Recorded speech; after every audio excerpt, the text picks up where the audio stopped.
خواتین بے پردگی سے اجتناب کریں۔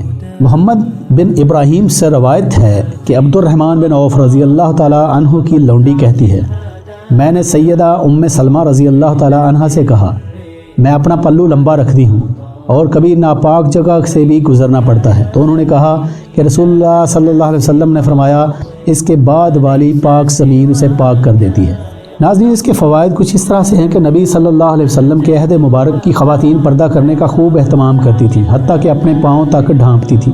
کپڑے کا پلو یا کنارہ کسی گندی جگہ یا غلاظت پر لگ جائے تو بعد والی پاک زمین پر گھسٹنے سے وہ خود ہی پاک ہو جاتا ہے۔ اسی طرح اگر جوتے کو بھی کہیں گندگی لگ جائے تو پاک مٹی پر چلنے سے وہ بھی پاک ہو جاتا ہے۔ اس بارے میں خواہ مخواہ شکوک و شبہات اور وسوسوں میں پڑنے کی ضرورت نہیں ہے۔ کپڑے کو پیشاب اور اس قسم کی کپڑے میں جذب ہو جانے والی گندگی لگ جائے تو اسے دھونا لازمی ہے۔ سیدنا عبداللہ بن عمر رضی اللہ تعالی عنہ بیان کرتے ہیں کہ جس نے تکبر سے اپنا کپڑا ٹخنوں سے نیچے لٹکایا تو اللہ تعالیٰ قیامت کے دن اس کی طرف نہیں دیکھے گا۔ ام سلمہ رضی اللہ تعالیٰ عنہا نے کہا، عورتیں اپنے پلوؤں کا کیا کریں؟ آپ صلی اللہ علیہ وسلم نے فرمایا، ایک بالشت لٹکا لیں۔ کہنے لگیں، تب تو ان کے پاؤں ظاہر ہو جائیں گے۔ آپ نے فرمایا، ایک ہاتھ لٹکا لیں، اس سے زیادہ نہ لٹکائیں۔ ناظرین، اس کے فوائد کچھ اس طرح ہیں کہ متکبر شخص قیامت کے دن اللہ کی رحمت سے محروم ہوگا۔ تکبر کی بدترین صورت یہ ہے کہ انسان پر حق بات واضح ہو جانے کے بعد بھی ٹھکرا دے اور لوگوں کو اپنے سے کم تر سمجھے۔ خواتین کا اپنے جسم کو چھپانے کے لیے ممکنہ حد تک کپڑے کو لٹکانا تکبر نہیں ہے۔ حضرت اسامہ بن زید رضی اللہ تعالی عنہ کے بیٹے سے روایت ہے کہ ان کے والد سیدنا اسامہ رضی اللہ تعالی عنہ نے کہا، مجھے رسول اللہ صلی اللہ علیہ وسلم نے ایک باریک کبتی چادر دی جو آپ کو دہیہ کلبی نے تحفہ میں دی تھی۔ میں نے وہ چادر اپنی بیوی کو دے دی۔ رسول اللہ صلی اللہ علیہ وسلم نے مجھ سے پوچھا، تم وہ کبتی مصری چادر کیوں نہیں پہنتے؟ میں نے کہا، اے اللہ کے رسول، میں نے وہ اپنی بیوی کو دے دی ہے۔ تو رسول اللہ صلی اللہ علیہ وآلہ وسلم نے فرمایا، اپنی بیوی سے کہو کہ اس کے نیچے شمیز یعنی بنیان جیسا کپڑا پہن لے، مجھے خدشہ ہے کہ اس سے اس کے اعضاء ظاہر ہوں گے۔ یعنی ایسا باریک لباس پہننا جائز نہیں جس سے جسم کے اعضاء نمایاں طور پر نظر آئیں۔ اگر کپڑا زیادہ باریک ہو تو قمیض کے نیچے شمیز یا بنیان قسم کی کوئی چیز پہن لینی چاہیے۔ سیدنا ابو ہریرہ رضی اللہ تعالی عنہ سے روایت ہے کہ رسول اللہ صلی اللہ علیہ وسلم نے فرمایا، اہل نار کے دو گروہ میں نے ابھی تک نہیں دیکھے۔ ایک ایسی قوم جن کے پاس بیلوں کی دموں جیسے کوڑے ہوں گے جن سے وہ لوگوں کو ماریں گے، اور دوسری قسم ایسی عورتیں جو کپڑے پہن کر بھی ننگی ہوں گی، دوسروں کو اپنی طرف اور خود دوسروں کی طرف مائل ہونے والی ہوں گی۔ ان کے سر بختی اونٹوں کی جھکی ہوئی کوہانوں جیسے ہوں گے۔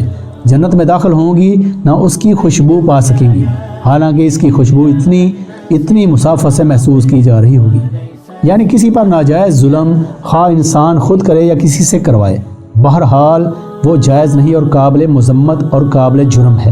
لباس کی ہر وہ شکل ناجائز ہے جو جسم کو ڈھانپنے اور چھپانے کے بجائے مزید نمایاں کرنے کا باعث ہو۔ کپڑے پہن کر بھی ننگی ہوں گی، اس کے کئی مفہوم ہیں۔ مثلا اللہ کی نعمتوں سے خوشحال ہوں گی مگر شکر سے عاری ہوں گی۔ لباس اتنا باریک اور رقیق ہوگا کہ لباس کے پہننے کے باوجود جسم صاف نظر آ رہا ہوگا۔ لباس اتنا تنگ ہوگا کہ بدن کا ہر عضو نمایاں اور ظاہر ہوگا، یا لباس اتنا چھوٹا ہوگا کہ جسم کے اعضاء کو مکمل طور پر ڈھانپنے کے لیے ناکافی ہوگا۔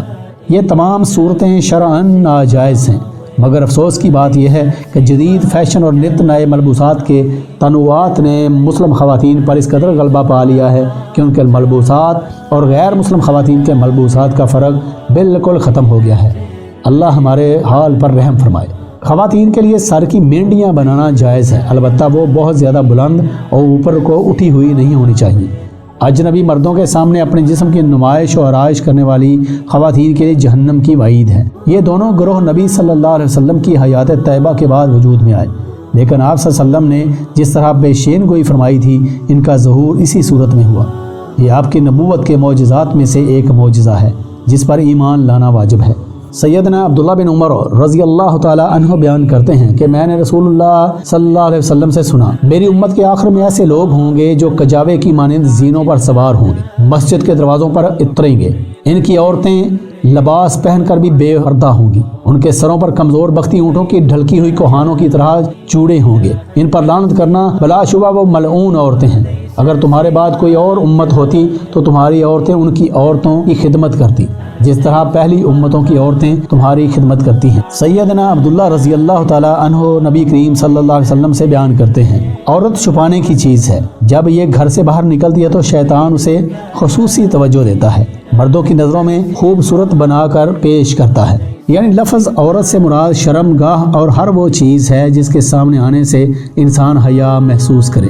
اس حدیث میں عورتوں کی تنقیص اور تحقیر نہیں ہے، بلکہ مقصود یہ ہے کہ جس طرح شرم گاہ کے کھل جانے سے انسان حیا محسوس کرتا ہے، اسی طرح عورت کے سامنے آنے سے انسان فطری طور پر حیا محسوس کرتا ہے، اور جس طرح شرم گاہ کو چھپانا لازمی ہے، اسی طرح عورت پر اپنے جسم کا پردہ کرنا واجب ہے۔ عورت کو با پردہ ہو کر گھر سے باہر قدم رکھنا چاہیے تاکہ وہ خود بھی شیطان کے حملوں سے محفوظ رہے اور دوسرے لوگ بھی اس کی وجہ سے کسی آزمائش میں مبتلا نہ ہوں۔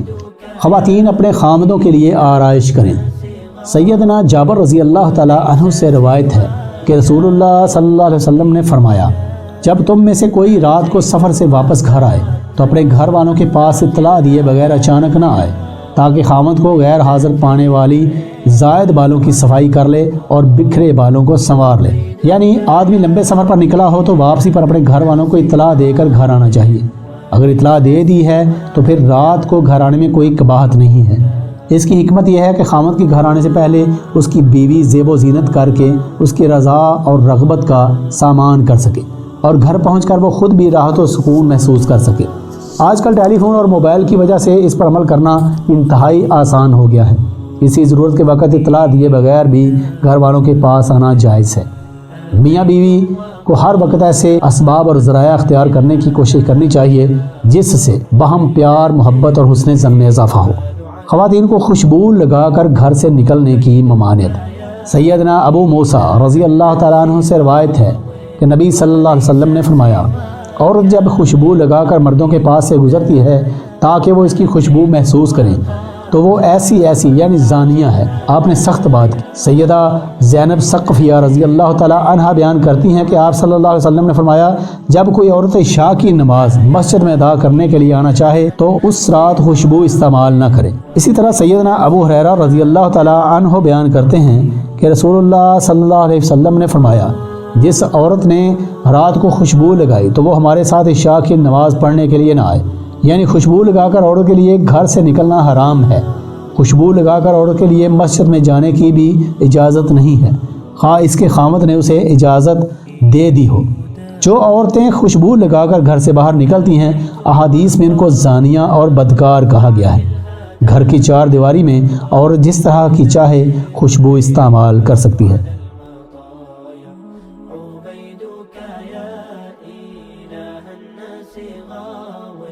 وليس سواك